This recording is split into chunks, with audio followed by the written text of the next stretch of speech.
Je vous retrouve aujourd'hui pour vous parler de mes 3 derniers coups de cœur. Et parmi ces 3 derniers coups de cœur, 2 sont mes plus gros coups de cœur de l'année. Donc voilà, donc les 2 premiers que je vais vous présenter, c'était de la folie pure. C'est genre j'ai fermé le bouquin et je ne savais plus quoi faire de ma vie après, surtout qu'il n'y a pas encore de suite.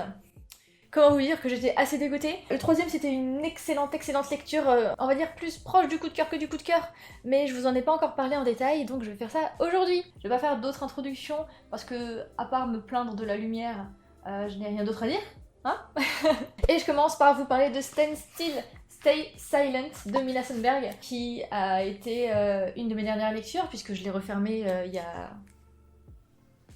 3-4 jours, et je vous ai posté ça sur Instagram, comme quoi je venais de le refermer et que j'étais complètement sur le derrière, mon postérieur ne savait pas où se mettre. Je l'ai fini un soir avant de me coucher, et voilà, je ne savais plus quoi faire après. J'ai cligné des yeux, j'ai posté la story, et après j'ai dû bugger pendant 10 minutes en trouvant quoi faire qui me permette de passer du temps aussi bon que j'en ai passé avec ma lecture. C'était tellement cool. Alors, dans cette histoire, c'est assez simple. On est dans notre monde et il y a une maladie qui commence à se propager, qui donne des fièvres et qui oblige à la quarantaine le temps de savoir ce que c'est une nouvelle maladie qu'on n'a jamais vue encore.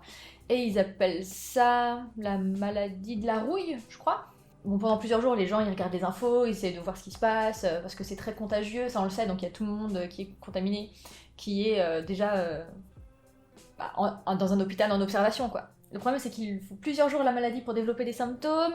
Forcément, il y a des gens qui sont contaminés, qui le savent pas, et qui propagent encore plus la maladie. Et finalement, il y a genre 98% de la population mondiale qui va se faire toucher. Ce que cachait le gouvernement, c'était que les premiers, les patients, comment on appelle ça, des patients zéro, enfin bref, les premiers infectés, ont fini par mourir, sauf qu'ils ne l'ont dit à personne. Voilà, donc c'est cool. En fait, les gens n'étaient pas très inquiets, jusqu'à ce qu'ils apprennent que les premiers infectés sont morts, donc les pays ferment leurs frontières, sauf qu'une frontière c'est difficile à fermer quand t'es sur un continent, et boum, après on arrête, on passe à 90 ans plus tard, et on se retrouve en Islande, parce que l'Islande avait complètement fermé ses frontières au début de la maladie, c'était le premier pays à faire ça. L'Islande s'en est bien tirée, ils sont encore 300 000 habitants, et c'est genre 95% de la population qui reste connue au monde. Et en fait on va se trouver en Scandinavie, donc on voit des Islandais, des Suédois, des Danois, et des Finnois, je crois que j'oublie un pays, qui vont faire équipe pour explorer le monde qui est devenu inconnu, que du coup tout le monde est mort, la maladie elle a créé des bêtes monstrueuses, un peu des chimères cheloues, contaminées et hyper vicieuses, et voilà, et donc on va suivre une petite équipe de gens dont les compétences sont complémentaires, qui vont explorer, passer cette frontière vers l'inconnu. Alors pour moi l'introduction n'a pas été trop longue, pour certains c'est le cas, mais ce que j'ai trouvé c'est que entre le moment où on est 90 ans plus tard, qu'on rencontre les premiers persos qu'on va suivre au long terme, et le moment où vraiment ils forment une équipe et ils sont en route et tout, là il y a un petit peu de temps long. Ça nous permet vraiment de savoir les origines et les motivations des personnages. Et l'autre défaut, qui est aussi relativement mineur jusqu'à un certain point, c'est que les personnages se ressemblent beaucoup, parce qu'ils sont tous blonds, châtains, voilà, à la peau blanche. Pas beaucoup de diversité. Après, ça se comprend dans le contexte, parce que c'est des pays qui ont fermé leurs frontières, etc. Donc ok, pourquoi pas. Autrement, il faut absolument que je vous parle des qualités de cette petite pépite, de cette grosse pépite même, parce que c'est assez long à lire. Les dessins. Je pense que ça doit être le plus gros point fort de ce bouquin. Les dessins sont incroyables. J'ai rarement vu des dessins d'aussi bonne qualité, sachant que je vous le disais dans mon book haul, c'est un webcomics à la base. Du coup, c'est une femme, donc Mila Sundberg, qui bossait dessus donc toute seule de chez elle, et qui publiait régulièrement ses planches sur internet, et qui a fini par se faire publier. Donc cette femme, elle a passé, je pense que c'était son loisir au début, je sais pas si elle en vit aujourd'hui, je vous avoue que j'ai pas trop regardé. Elle a passé des heures et des heures, et j'imagine même pas combien d'heures pour faire un bon pavé comme ça, qui n'est que le tome 1, puisque le tome 2 sort en février, pour nous pondre des images de tellement bonne qualité. Et je parle pas que des planches qui sont vraiment très bien faites, je parle aussi entre les chapitres, il y a des pages absolument sublimes. Elle a fait des cartes avec des explications sur des cartes. C'est fantastique. Les dessins, les couleurs, les textures, j'adore. Et je suis super contente parce qu'à la fin, dans les petits bonus aussi, il y a son process de comment elle arrive d'un brouillon à une page finale. Et j'adore vraiment ce genre de petits bonus à la fin des comics, c'est vraiment une belle surprise et un beau cadeau pour nous. J'ai été tellement frustrée quand je suis arrivée à la dernière page. En fait, comme il y avait les bonus, je savais pas que c'était terminé, je pensais qu'il y avait encore quelques pages derrière. Et donc t'arrives à une dernière page sublime, double page qui vend du rêve et tout. Et là, je tourne la page et je vois qu'il n'y a plus rien. Pour moi, c'est vraiment une œuvre unique que je vous invite à feuilleter si vous la voyez en librairie et à l'acheter ou l'emprunter en bibliothèque si vous le voyez, parce que c'est magnifique. Et je pense qu'à offrir aussi, c'est un très très chouette cadeau pour les amateurs de BD. Deuxième coup de cœur, et lui il a été un peu plus ancien parce que j'ai dû le lire en octobre. Il s'agit de Comment le dire à la nuit de Vincent Tassi. Je vous avais parlé de lui donc dans mon book haul, et je vous avais parlé de Vincent Tassi parce que j'avais commencé à lire Apostasie, je crois que c'était lors d'un rédaton, et j'avais pas énormément accroché, je comprenais pas trop l'histoire, je voyais pas où il voulait en venir, et comme c'était une lecture assez lente, je l'avais mis en pause, donc là il est quelque part en pause, toujours avec son marque-page au même endroit. Et maintenant que j'ai adoré cette lecture, je pense que je vais devoir reprendre Apostasie et me remettre à le lire et le terminer. Dans Comment le dire à la nuit, on suit beaucoup de destins qui sont entremêlés, notamment celui de Adriel et Athalie. Athalie, c'est une femme qui tombe amoureuse, rêve dingue d'un garçon, donc c'est Adriel, qui a les cheveux blancs. Donc elle l'enlève et elle va le séquestrer pendant des années et lui faire subir les pires tortures. Néanmoins, c'est quand même une sorte d'amour, un peu particulier l'amour, hein, mais fantastique, qui va durer pendant des siècles et des siècles, parce que l'histoire va traverser les années et les personnages, enfin c'est assez compliqué à raconter, mais c'est un petit peu fantastique. C'est vraiment une histoire d'amour qui dure sur des dizaines, centaines d'années.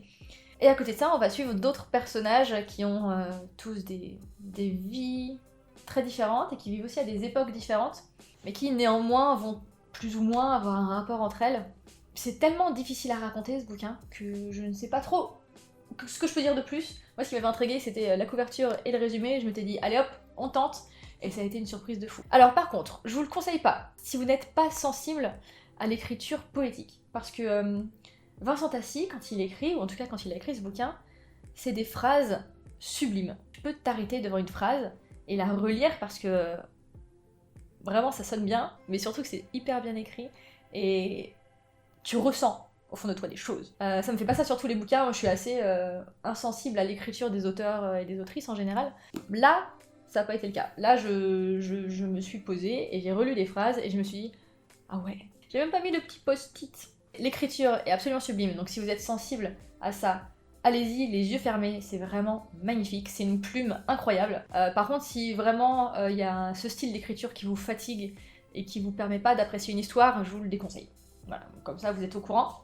Donc autant vous dire que moi je l'ai dégusté ce bouquin, j'ai pas voulu le lire trop vite, j'ai juste voulu prendre mon temps, genre, lire avec attention de ce que je lisais, parce que souvent, moi les pages je les défile, je lis le plus vite possible, pas pour faire une performance, mais pour savoir l'histoire.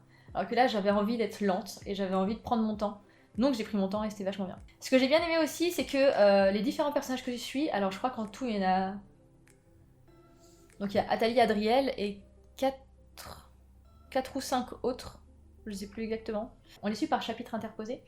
Et ce que j'ai bien aimé, c'est qu'il n'y en a pas un que je préférais à d'autres. J'ai pas attendu plus les chapitres de un tel par rapport à un tel qui me faisait chier et que j'avais pas envie de lire. Non, pas du tout. Moi j'avais juste envie de suivre le flux, et voir ce qui se passait avec tout le monde, et voir surtout le rapport dans toute l'histoire avec tous ces personnages, parce que au début tu comprends pas trop ce qui se passe. Voilà, donc c'est un roman, je pense qu'on peut dire un roman gothique dans ce cas-là pour l'ambiance qu'il donne. C'est très sombre et c'est une histoire d'amour, mais romantique, mais pas une romance, si vous voyez ce que je veux dire.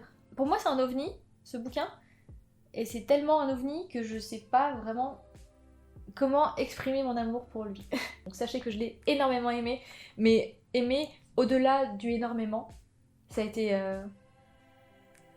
vraiment un bouquin à part pour moi. Et enfin, on change totalement de contexte puisqu'on va pas partir dans le beau et le sublime qui étaient mes mes gros points forts des livres que je vous ai présentés juste avant. Et on repart sur de la BD. Je vais vous présenter Le Prince et la Couturière de Jen Wang qui a été publié chez Achilleos, comme Stay Talent.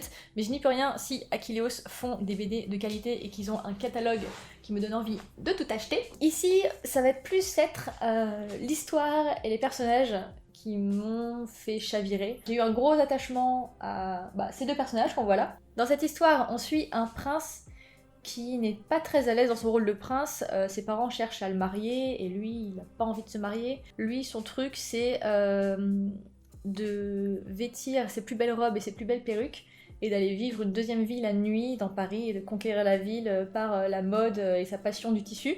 Ce qui est bien sûr totalement incompatible avec ce que ses parents veulent faire de lui. Et cette jeune fille qui est couturière dans un petit atelier parisien et qui va se faire repérer par le prince parce qu'elle va coudre une robe dans un temps record complètement incroyable, très mal vue par les gens autour, mais qui va taper dans l'œil du prince. Du coup, le prince va l'embaucher secrètement pour lui faire ses robes de nuit. Il y a une belle amitié qui va se développer. Le prince est anonyme, donc personne ne sait que c'est le prince sous sa double identité de Lady Crystalia. Et la jeune couturière est anonyme aussi, puisque personne ne doit savoir que c'est elle, parce que sinon tout le monde découvrirait les secrets de tout le monde, et du coup elle est obligée de rester dans l'ombre, ce qui ne lui va pas du tout, puisque elle veut être une grande couturière et qu'elle a envie de faire savoir au monde que tout ce que porte Lady Crystalia, qui devient une figure de la mode, ce sont ses créations. Donc c'est très égoïste de sa part, mais c'est aussi compliqué parce que c'est le prince. Comme je vous le disais, ce que j'aimais, c'est les personnages et la relation qu'ils ont entre eux. Il y a aussi le fait que ce soit un très beau message d'acceptation, de tolérance, d'être ce qu'on est, et ce, malgré ce qu'en pensent les autres, qui est bien sûr un message un peu utopique. Mais cette BD, elle est quand même porteuse d'espoir, et c'est une belle histoire. Et elle est finalement assez loin des stéréotypes et des clichés d'un homme qui porte des robes la nuit. Je pense que c'est pour ça aussi que j'ai beaucoup aimé. Mais surtout parce que les personnages sont archi mignons. Voilà, c'est tout pour moi, j'espère que cette vidéo vous aura plu. Et n'hésitez surtout pas à me dire si vous avez lu ces 3 bouquins, ou si vous comptez les lire, ou si mon avis, vous en avez rien à faire. Pourquoi pas, ça me dérange pas. Et je vous dis à la prochaine, bye.